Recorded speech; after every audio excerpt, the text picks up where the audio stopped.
ನೀವು ಅಳಿಲಿಕ್ಕಾಗೋದಿಲ್ಲ. ಮಾನದಂಡ ಬೇಕಲ್ಲ. ಯಾವ ಮಾನದಂಡ ಅಂತೇಳಿ ನೀವು ನೋಡಿದಾಗ ಮಾತ್ರ ಗೊತ್ತಾಗುತ್ತೆ.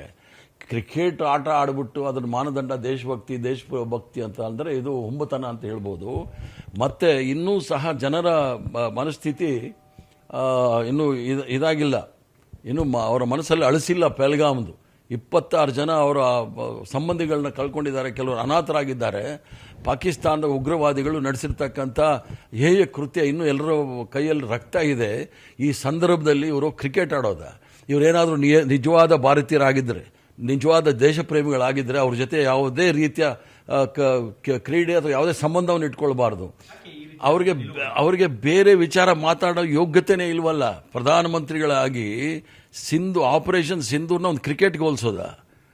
ಪ್ರಾಣವನ್ನು ಕಳ್ಕೊಂಡಿದ್ದಾರೆ, ಅವರ ಹತ್ತಿರದ ಸಂಬಂಧಿಕರನ್ನು ಕಳ್ಕೊಂಡಿದ್ದಾರೆ. 26 ಜನ ಅನಾಥರಾಗಿದ್ದಾರೆ. ಅವ್ರ ಬಗ್ಗೆ ಕಾಳಜಿ ವಹಿಸಬೇಕಾದ ಅವ್ರನ್ನ ಕರೆಸಿ ಮಾತಾಡಬೇಕಾಗಿತ್ತು. ಇದುವರೆಗೂ ಒಬ್ಬರನ್ನ ಕರೆಸಿ ಮಾತಾಡಿಲ್ಲ ಈ ದೇಶದ ಪ್ರಧಾನಮಂತ್ರಿ. ದೇಶಭಕ್ತಿ ಬಗ್ಗೆ ಮಾತಾಡ್ತಾರೆ. ಪಾಕಿಸ್ತಾನ ಜೊತೆ ಯುದ್ಧ ಆಡ್ಬಿಟ್ರೆ, ಕ್ರಿಕೆಟ್ ಆಡ್ಬಿಟ್ರೆ ಯುದ್ಧ ಗೆದ್ದಂಗ. ನಾನು ಪಾಕಿಸ್ತಾನ ಜೊತೆ ಕ್ರಿಕೆಟ್ ಗೆದ್ರೆ ಯುದ್ಧ ಗೆದ್ದಂಗಲ್ಲ. ಇವರು ಉತ್ತರ ಕೊಡಬೇಕಾಗಿರೋದು ಟ್ರಂಪ್. ಈಗಲೂ ಮೊನ್ನೆ ಕೂಡ ಪಾಕಿಸ್ತಾನದ ಪ್ರಧಾನಮಂತ್ರಿ ಕೂಡ ಹೇಳಿದರು, ಟ್ರಂಪ್ ಅವರು ಸೀಸ್ ಫೈರ್ ಮಾಡಿಸಿದ್ರು ಅಂತ ಹೇಳಿ. ಅದಕ್ಕೆ ಉತ್ತರ ಕೊಡಕ್ಕೆ ಹೇಳಿ. ಇವರೇನಾದರೂ ನಿಜವಾದ ಸ್ವಾಭಿಮಾನ ಇದ್ದರೆ, ಭಾರತೀಯರಾಗಿದ್ದರೆ, ಪಾಕಿಸ್ತಾನ ಪ್ರಧಾನಮಂತ್ರಿ ಅಥವಾ ಟ್ರಂಪ್ ಹೇಳಿರೋದು ತಪ್ಪು ಅಂತ ಹೇಳಿ. ಇವರು 65ನೇ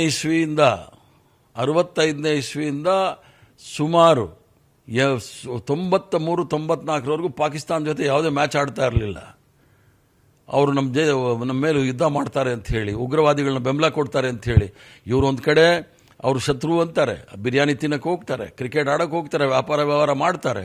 ಆದರೆ ಇವ್ರದ್ದು ದ್ವಂದ್ವ ನೀತಿ. ಇವ್ರಿಗೆ ದೇಶಭಕ್ತಿ, ದೇಶ ಪ್ರೇಮ ಅನ್ನೋದು ಕೇವಲ ಅಲ್ಪಸಂಖ್ಯಾತರ ಮೇಲೆ ಓಟಿಗೆ ಮಾತ್ರ ಮಾಡ್ತಕ್ಕಂಥ ಕೆಲಸ ಇವ್ರದ್ದು. ಇದೇನು ಹೊಸದಲ್ಲ. ಕಾರ್ಗಿಲ್ ಯುದ್ಧ ಆದಾಗಲೂ ಸಹ ಆಗಿನ ಭಾರತೀಯ ಜನತಾ ಪಾರ್ಟಿಯ ನಾಯಕರ ಸಂಬಂಧಿಕರು ಭಾರತೀಯ ಜನತಾ ಪಾರ್ಟಿಯ ಪಾಕಿಸ್ತಾನ ಜೊತೆ ವ್ಯಾಪಾರ ವ್ಯವಹಾರಗಳು ನಡೆಸಿದ್ರು.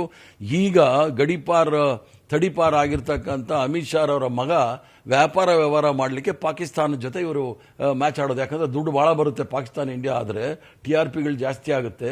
ಆದ್ದರಿಂದ ಆ ಒಂದು ಕೋಟ್ಯಾಂತರ ರೂಪಾಯಿ, ಸಾವಿರಾರು ಕೋಟಿ ರೂಪಾಯಿ ವ್ಯವಹಾರ ನಡೆಯುತ್ತೆ. ಅದಕ್ಕೋಸ್ಕರ ದೇಶದ ಹಿತದೃಷ್ಟಿ ಮತ್ತು ಸ್ವಾಭಿಮಾನವನ್ನು ಕಾಲಡಿಗೆ ಹಾಕಿರ್ತಕ್ಕಂಥವ್ರು ಭಾರತೀಯ ಜನತಾ ಪಾರ್ಟಿಯವರು.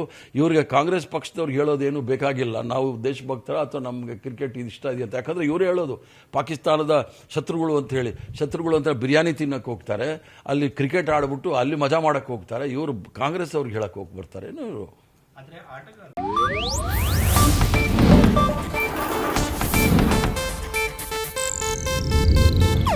ಇದು ಏಷ್ಯಾನೆಟ್ ನ್ಯೂಸ್ ನೆಟ್ವರ್ಕ್ ಪ್ರಸ್ತುತಿ.